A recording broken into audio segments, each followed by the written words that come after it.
और एक बार फिर दहेज की लालच ने एक नवविवाहित की जान ले ली है। नालंदा जिले से एक दिल दहला देने वाली घटना सामने आई है।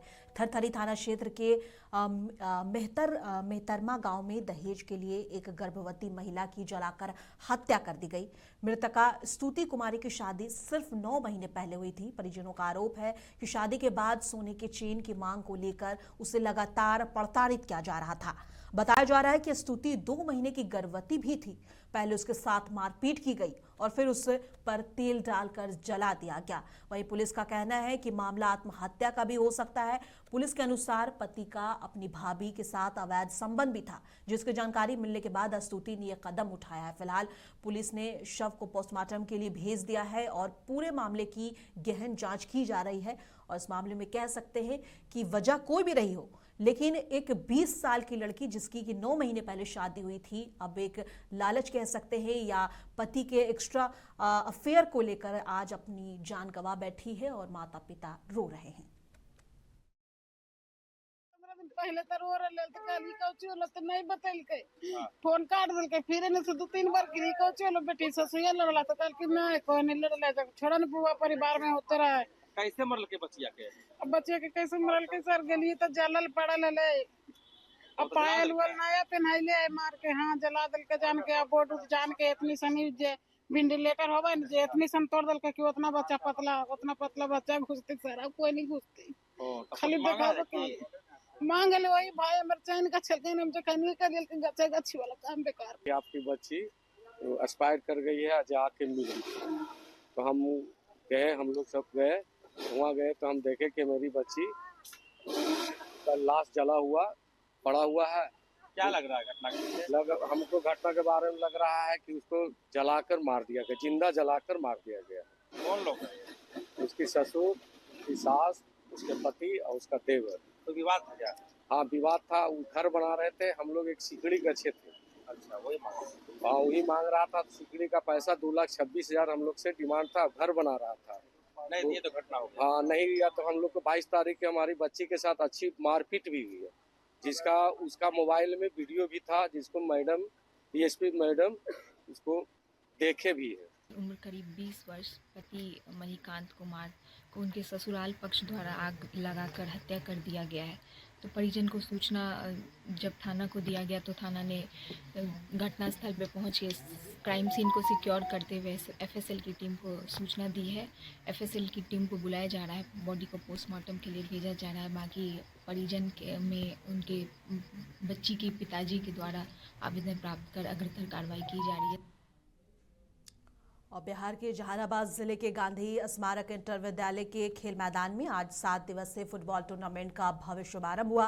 कार्यक्रम का उद्घाटन बीजेपी जिला अध्यक्ष धीरज कुमार और जदयू प्रदेश नेता जयप्रकाश चंद्रवंशी और आरजेडी महासचिव परमहंस राय की उपस्थिति में दीप जला के हुआ। और इस मौके पर खिलाड़ियों का परिचय लिया गया और फुटबॉल किक के साथ पहले मैच की शुरुआत हुई। पहला मुकाबला मेजबान मगध फुटबॉल अकेडमी और crane higher secondary school team के बीच खेला गया।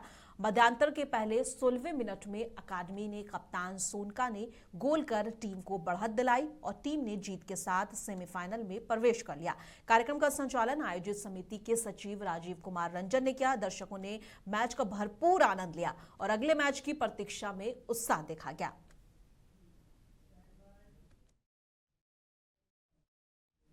जहानाबाद जिले के गोनवा ग्राम पंचायत में गणतंत्र दिवस के मौके पर हंगामा हो गया। पंचायत भवन में मुखिया अमरनाथ यादव पर कुछ असामाजिक तत्वों ने हमला कर दिया। जानकारी के अनुसार झंडोत्तोलन के बाद विवाद के दौरान महिलाओं को आगे कर गाड़ी में तोड़फोड़ की गई और मुखिया और उनके प्रतिनिधि को खुद को बचाते हुए भागना पड़ा। घटना की सूचना पुलिस प्रेस बीघा थाने को दी गई है और पुलिस ने मामला संज्ञान में लेकर जांच शुरू कर दी है और कार्रवाई की बात कही है। मुखिया अमरनाथ यादव ने बताया है कि झगड़ा जलेबी बांटने की मामूली विवाद से शुरू हुआ, लेकिन आज ये गंभीर रूप ले गया और उन पर हमला भी किया गया।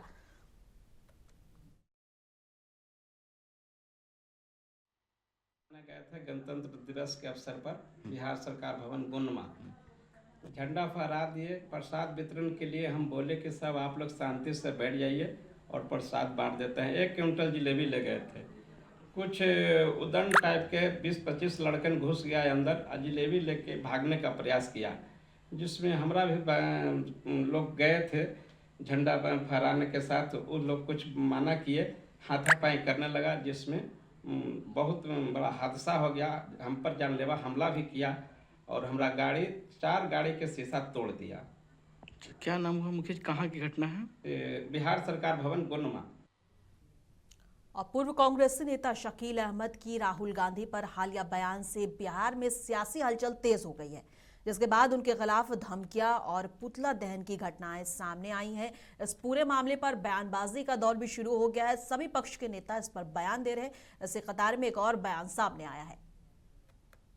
मुझे ज्ञात है कि शकील अहमद जी बहुत ही सीनियर मोस्ट लीडर हैं और मुझे लगता है कि पुराने हैं और उनके विषय में इस प्रकार की बातें आना थोड़ा सुनने में आश्चर्यजनक लग रहा है, क्योंकि मैं जब से जानता हूं तब से वो बहुत पुराने और मुझे लगता है कि बहुत सीनियर लीडर हैं। और उनके खिलाफ इस प्रकार का कारण क्या है, ये तो उनका व्यक्तिगत मामला है, उस पार्टी में क्या चल रहा है नहीं पता है, लेकिन मुझे लगता है कि इस प्रकार की बातें सही नहीं है। देखिए, बहुत सारे नियम और प्रावधान आते हैं, लेकिन उस पर जब लोगों की आपत्ति आती है तो बहुत ऐसा समय देखा गया है कि नियमों में परिवर्तन होता है। और मुझे लगता है कि जिस प्रकार से पूरे देश से इस पर आपत्ति आ रही है, तो मुझे लगता है कि सरकार इसको संज्ञान में लेकर मुझे लगता है कहीं ना कहीं कोई ना कोई चेंजेस होना चाहिए। सांसद सांभवी चौधरी के जनता दरबार में राज्य के अलग अलग जिलों से बड़ी संख्या में लोग अपनी समस्या लेकर पहुंचे। जनता ने जमीन से जुड़े विवाद, अपराध और प्रशासनिक लापरवाही जैसे मुद्दे सांसद के सामने रखे। सांभवी चौधरी ने सभी शिकायतों को गंभीरता से सुना और कई मामले में संबंधित अधिकारियों को मौके पर ही फटकार लगाई। पुलिस की लापरवाही पर सांसद ने सख्त रुख अपनाया और निर्देश दिया कि सभी शिकायतों का जल्द निपटारा किया जाए। उन्होंने कहा कि जनता से सीधे जुड़ना बहुत महत्वपूर्ण और पार्टी नेता चिराग पासवान के निर्देश पर ऐसे जनता दरबार आयोजित किए जा रहे हैं। और नेत्री ने कहा कि नीट छात्रा मामले में सांसद ने कहा है कि दोषियों पर कोई रियायत नहीं होगी और यूजीसी कानून पर उन्होंने कहा कि पहले से पूरी तरह पढ़कर पार्टी नेतृत्व के निर्देश अनुसार संसद में उठाया जाएगा। अध्यक्ष चिराग पासवान जी के निर्देश अनुसार हर हफ्ते प्रयास कर रहे हैं कि पार्टी के जितने भी मंत्री, सांसदगण, विधायकगण हैं, सब लोग मिलकर पार्टी ऑफिस में टाइम देके जनता दरबार लगाएं, ताकि जो भी जनता की समस्या है, छोटी बड़ी, किसी केस से रिलेटेड हो, ज़मीन से रिलेटेड हो, कोई पॉलिसी इम्प्लीमेंटेशन से रिलेटेड हो, कोई भी समस्या हो, उसको हम लोग अच्छी तरीके से एड्रेस कर सकें। एक कोलैबोरेटिव एनवायरनमेंट में उसको मल्टी डायमेंशनल अप्रोच रख के उसको एड्रेस कर सके। बहुत बार ऐसा होता है कि जनता जो है वो अपने नेता तक नहीं पहुंच पाती है। ऐसे केस में लोक जनशक्ति पार्टी हर हफ्ते प्रयास करती है कि जनता दरबार लगा के प्रदेश के कोने कोने से जो लोग आते हैं या जो समस्या झेलते हैं, जिनको सही गाइडेंस नहीं मिल पाता है कि किस तरीके से आगे बढ़ना है, उन सभी लोग को हम लोग मदद करते हैं और हम लोग यही प्रयास करते हैं कि जनता की हर समस्या का हल कर सकें। और पटना में पूर्व केंद्रीय गृह राज्य मंत्री और वरिष्ठ कांग्रेस नेता डॉक्टर शकील अहमद के आवास पर सुरक्षा व्यवस्था कड़ी कर दी गई है। फुलवारी शरीफ थाना क्षेत्र के एकता नगर स्थित उनके आवास पर कई पुलिस टीमें तैनात हैं और लगातार निगरानी की जा रही है। डॉक्टर शकील अहमद का कहना है कि उन्हें कांग्रेस पार्टी की ओर से उनके पटना और मधुबनी स्थित आवास पर विरोध प्रदर्शन और संभावित हमले की जानकारी मिली थी। उन्होंने प्रशासन को सूचित किया, जिसके बाद पुलिस ने आसपास गश्ती बढ़ा दी है और सुरक्षा भी बढ़ा दी है। और बता दें कि शकील अहमद ने आरोप लगाया है कि कांग्रेस के प्रदेश अध्यक्ष ने सोशल मीडिया के जरिए उनके खिलाफ भड़काऊ बातें फैलाई है। उन्होंने कहा कि राहुल गांधी के साथ लंबे समय तक काम करने के बावजूद उनके सुझाव को गंभीरता से नहीं लिया गया और इसी कारण उन्होंने लगभग 2 महीने पहले पार्टी से इस्तीफा दे दिया। और 41 साल के राजनीतिक यात्रा में उन्होंने कांग्रेस के लिए कई जिम्मेदारियां निभाई हैं। और शकील अहमद ने कहा है कि राजनीति में वैचारिक मतभेद समय के साथ हो जाते हैं, लेकिन उन्हें धमकियां का सामना करना पड़ेगा, ये बेहद दुर्भाग्यपूर्ण है। वैसे अभी भी फोन आया है एक युवा कांग्रेस के पदाधिकारी का, पूछा कि कहा कब लाठी वाठी लेके आ रहे हो। तो कल ही हमको यूथ कांग्रेस के लोगों ने फोन किया कि हम लोगों को आदेश आया है कि आपका पुतला जलाना है और आपके पटना के घर और आपके मधुबनी के घर पे अटैक करना है। तो मैंने प्रशासन को खबर कर दिया, मीडिया के भी कुछ लोगों को खबर हो गई। उसके 1 घंटे के बाद यूथ कांग्रेस ने प्रोग्राम ही रिटन लिखित प्रोग्राम निकाल दिया कि शकील अहमद का पुतला दहन करना है, अब पुरजोर विरोध करना है। और ये भी लिख दिया, यूथ कांग्रेस ने इतना अपना ये किया, वो बेटे भतीजे की तरह है मेरे शिव प्रकाश गरीबदास जो रामदेव बाबू का लड़का है, उसने लिख दिया कि बिहार में मैसेज जाएगा कि इसने युवा कांग्रेस ने करवाया। तो उसने लिख दिया है बेचारे ने स्मार्टली कि शीर्ष नेतृत्व के आदेश पे, तो शीर्ष नेतृत्व आज की तारीख में कांग्रेस में एक है, राहुल गांधी। तो राहुल गांधी जी को मैंने कुछ बातें कही थी, उनको सुझाव भी दिया था, नहीं माने तो मैं कांग्रेस से अलग हो गया, मैंने सुझाव भी दिया। तो जो महाभारत में कहता है कि अर्जुन का तीर मछली की आंख में लगा था, लगता है मेरा तीर राहुल जी को उसी मछली की आंख की तरह लगा है। तो बेचैन होके अब राहुल गांधी जी का ये दिन हुआ कि शकील अहमद जैसे आदमी पर युवा कांग्रेस को कहें हमला करने के लिए, अफसोस लगता है। मगर अब मानसिकता उनकी यही हो गई है तो उसको क्या कीजिए। और यूजीसी के नए नियम को लेकर देश में बवाल मचा हुआ है। पहले तो इसका विरोध सोशल मीडिया पर हुआ, फिर इसके बाद मामला सुप्रीम कोर्ट पहुंच गया और इसे भेदभाव बढ़ाने वाला नियम बताया गया। वहीं अब इस मामले में लोक गायिका नेहा सिंह राठौड़ ने सवाल पूछते हुए कहा है कि आखिर यूजीसी कानून से किसे दिक्कत है। चोरी के खिलाफ कानून बनने से किसे दिक्कत होगी? जो चोर होगा। अत्याचार के खिलाफ कानून बनने से कौन तिल मिलाएगा? जो अत्याचारी होगा। भेदभाव रोकने वाले कानूनों का विरोध कौन करेगा? जो स्वयं भेदभाव करता होगा। अगर कोई कानून किसी वर्ग या किसी समूह के सम्मान को बचाने के लिए बनाया गया है तो इसमें दिक्कत क्या है? जातिगत भेदभाव और पक्षपात हमारे समाज की पुरानी बीमारी है और पुरानी बीमारियों का इलाज कड़वी दवाइयों से ही होता है। SC/ST एक्ट ऐसी ही कड़वी दवाई थी जिसका भरपूर विरोध किया गया था। आरक्षण भी एक ऐसी ही कड़वी दवा है जिसका खूब विरोध होता है।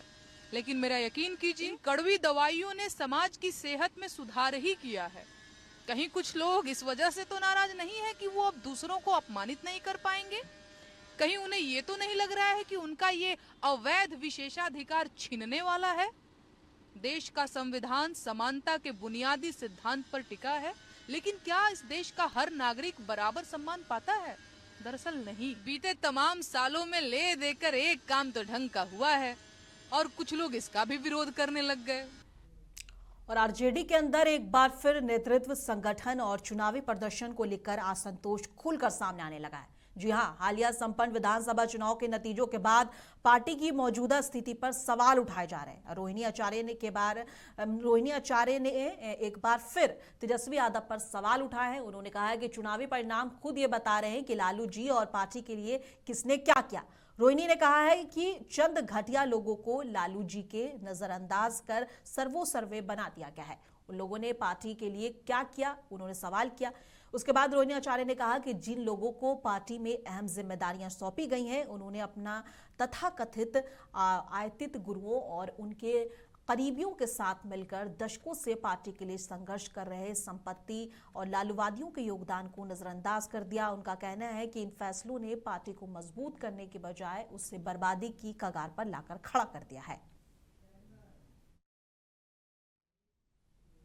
और बिहार के नालंदा जिले के नीरपुर गांव में आज 6 लाख रुपए की लागत से बने PCCC ढलाई पथ का उद्घाटन किया गया। इस अवसर पर बिहार सरकार के ग्रामीण विकास और परिवहन मंत्री श्रवण कुमार, सांसद कौशलेंद्र कुमार और MLC रीना यादव और मुखिया प्रतिनिधि पंकज कुमार मौजूद रहे। उद्घाटन के बाद मंत्री श्रवण कुमार ने UGC बिल को लेकर विपक्ष पर हमला बोला। उन्होंने कहा कि विपक्ष जनता के बीच डर फैलाने की कोशिश कर रहा है और अब उनके पास कोई ठोस मुद्दा नहीं बचा है। सांसद कौशलेंद्र कुमार ने भी बिल का समर्थन करते हुए कहा है कि इसमें सभी जरूरी संशोधन किए गए हैं और ये केवल कुकर्म करने वालों के खिलाफ लाया गया है। उन्होंने स्पष्ट किया कि विरोध करने वाले केवल कुछ लोग हैं और स्वर्ण समाज के सभी लोग इसका विरोध नहीं कर रहे हैं। पहली बार विपक्ष इस तरह की बात बोलता है। विपक्ष को तो कुछ बुझाता ही नहीं है कि क्या करना चाहिए, क्या नहीं करना चाहिए। जो देश की जनता सकून के साथ, देश की जनता अमन और शांति चाहता है, प्रेम चाहता है, उसको भय का वातावरण बना करके लोगों को परेशान करना चाहती है। विपक्ष के पास कोई मुद्दे नहीं हैं, अनर्गल मुद्दे को उठा करके जनता को परेशान इस तरह की बात बोलते हैं। इस बिल यह पुराना बिल है, इसमें थोड़ा सा संशोधन किया गया है। कोई अगर गलत कृत काम वो नहीं करेगा तो उस बिल से उसको मतलब क्या है। यूनिवर्सिटी में कुछ ऐसी घटनाएं घटी, 5-6 ऐसे घटनाएं घटे हैं, दलित के बच्चे, पिछड़े के बच्चे बच्चियों, तो उस तरीके से यह बिल को लाया गया है। ऐसा नहीं कि जो गलत नहीं करेगा उसको कुछ सजा, जो गलत करेगा उसको सजा मिलेगा। इस बिल में कुछ नहीं, उनकी बेटी सबकी बेटी बराबर है। अगर कोई कृत काम हो, कुकृत, जो कुकर्म जिसको कहा जा रहा है, वैसे कुकर्म करने वाले के लिए वो। और मोतिहारी के दिल दहला देने वाले घटने ने सबको झकझोर कर रख दिया है। पताई थाना क्षेत्र में एक बार फिर ऐसा मामला सामने आया है जिससे लोग हैरान हैं। एक बीए की छात्रा पर उसके ही दूर के रिश्तेदार ने एक तरफा प्यार में पागल होकर एसिड अटैक कर दिया। घटना उस वक्त हुई जब छात्रा अपनी मां के साथ घर में सो रही थी और पीड़िता ने बताया है कि आरोपी युवक लगातार उसे फोन कर और मैसेज कर परेशान कर रहा था और युवती द्वारा उसका नंबर ब्लॉक लिस्ट किए जाने पर नाराज होकर उसने इस जघन्य वारदात को अंजाम दिया है। डॉक्टरों के मुताबिक हालत गंभीर है लड़की की, लेकिन स्थिर बनी हुई है। तो वो लोग भी बहुत डरे सहमे हुए हालत में थे, कुछ बताने के लिए तैयार नहीं थे। फिर हम लोगों ने जो कार्रवाई अपनी तरफ से करनी होती है, पुलिस को इन्फॉर्मेशन दिया और वो लोग आकर के बयान लिए होंगे। तो यही परिस्थिति है, ये इतना जघन्य अपराध है जिसका जल्दी इधर नज़ीर नहीं मिलेगा।